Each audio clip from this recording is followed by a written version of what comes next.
ജാബിർ റളിയല്ലാഹു അൻഹുവിൽ നിന്നുള്ള ഒരു ഹദീസിൽ കാണാൻ നമുക്ക് സാധിക്കും. അദ്ദേഹം പറയുകയാണ്, ഞങ്ങൾ ഒരു യാത്രയിലായിരുന്നു. യാത്ര മധ്യേ ഞങ്ങൾ ഒരാളുടെ ശിരസിൽ തലയിൽ ഒരു കല്ല് വീണു. എന്നിട്ട് ആൾക്കൊരു വലിയ മുറിവുണ്ടായി.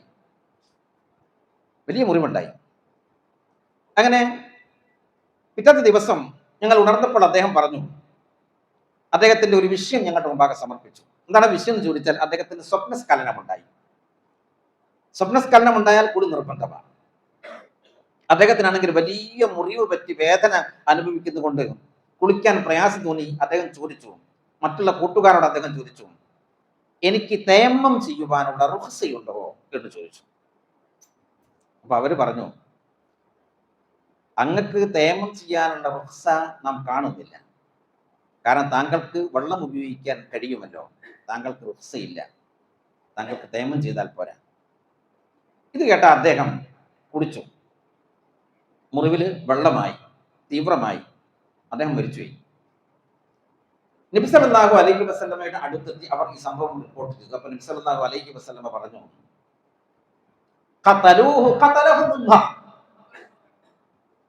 അവർ അദ്ദേഹത്തെ കൊന്നു കളഞ്ഞു, അള്ളാഹു അവരെ നശിപ്പിക്കട്ടെ എന്ന് പറഞ്ഞു. നബി സല്ലല്ലാഹു അലൈഹി വസല്ലം പറഞ്ഞു, വിവരമില്ലാത്ത ഒരു വ്യക്തിയെ സംബന്ധിച്ചിടത്തോളം അതിനുള്ള പരിഹാരം എന്ന് പറയുന്നത്, അതിനുള്ള പ്രതിവിധി എന്ന് പറയുന്നത് അറിവുള്ള ആളുകളോട് ചോദിക്കുക എന്നുള്ളതാണ്.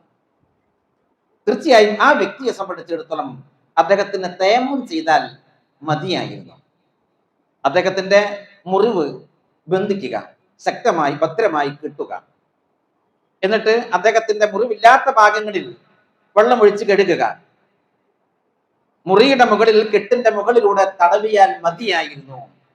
അവരുടെ അജ്ഞത കാരണത്താൽ ഈ അഭിപ്രായം പ്രകടിപ്പിച്ചതിന്റെ അടിസ്ഥാനത്തിൽ അവർ അദ്ദേഹത്തെ കൊന്നുകളയുകയാണ് ചെയ്തത്. ഇത്തരം അവിവേകം പ്രവർത്തിക്കുന്ന ആളുകൾ ശപിക്കട്ടെ എന്ന് റസൂലുള്ളാഹി സ്വല്ലല്ലാഹു അലൈഹി വസല്ലമ പറയുകയുണ്ടായി.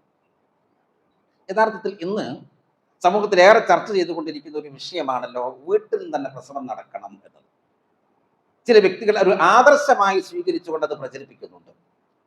വീട്ടിൽ നിന്ന് തന്നെ പ്രസവിക്കണം, ഹോസ്പിറ്റലിൽ പോകേണ്ടതില്ല, ഹോസ്പിറ്റലിലേക്ക് കൊണ്ടുപോകേണ്ടതില്ല, എത്ര രൂക്ഷമായ അവസ്ഥ വന്നാലും വീട്ടിൽ നിന്ന് അനക്കാൻ പാടില്ല എന്ന രൂപത്തിലുള്ള ഒരു ചിന്താഗതി.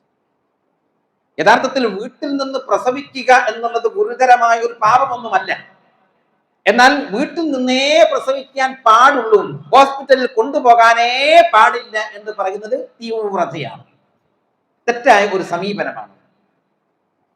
അല്ലാഹു സുബ്ഹാനഹു വ തആലയും അവന്റെ പ്രവാചകനും ദുനിയാവ് നമുക്ക് വിശാലപ്പെടുത്തി തന്നിട്ടുണ്ട് എന്ന് പഠിപ്പിച്ചിട്ടുണ്ട്. ദുനിയാവിലുള്ള സൗകര്യങ്ങൾ ഉപയോഗിക്കാൻ വേണ്ടി നമ്മോട് ആവശ്യപ്പെട്ടിട്ടുണ്ട്.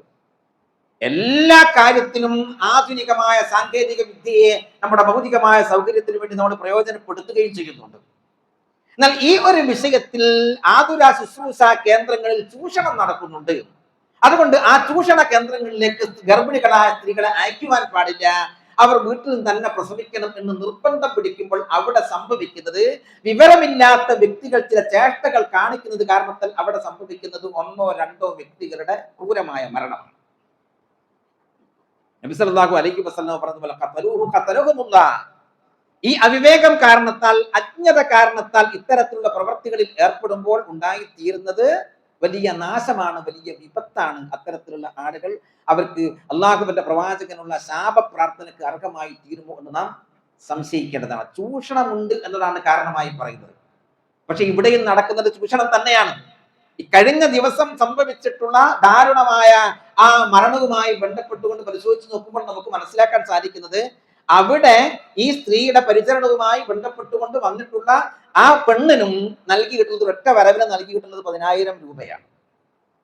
അപ്പോൾ ഹോസ്പിറ്റലിൽ പോകാൻ പാടില്ല, അവിടെ ചൂഷണമാണ് നടക്കുന്നത് എന്ന് പറഞ്ഞുകൊണ്ട് ഹോസ്പിറ്റലിൽ നിന്ന് ആളുകളെ പിന്തിരിപ്പിച്ചുകൊണ്ട് വീട്ടിൽ തന്നെ തളച്ചിടണം എന്ന് പറയുമ്പോൾ അവിടെയും നടക്കുന്നത് സാമ്പത്തികമായിട്ടുള്ള ചൂഷണം തന്നെയാണ്. ഒരിടങ്ങളിലും ചൂഷണം ഇസ്ലാം അനുവദിക്കുന്നതല്ല. അതുകൊണ്ട് ഇസ്ലാമിന്റെ പേരിൽ ഇസ്ലാം ഇങ്ങനെയാണ് പറയുന്നത് എന്നൊന്നും പറഞ്ഞുകൊണ്ട് ഇത്തരത്തിലുള്ള കാര്യങ്ങളെ ന്യായീകരിക്കുവാനുള്ള യാതൊരു പഴുതുമില്ല എന്നാണ് മനസ്സിലാക്കുവാൻ നമുക്ക് സാധിക്കുന്നതും. ഇസ്ലാമിനെ ശരിയാം വിധം മനസ്സിലാക്കി ഉൾക്കൊള്ളുക എന്നുള്ളതാണ് വേണ്ടതും.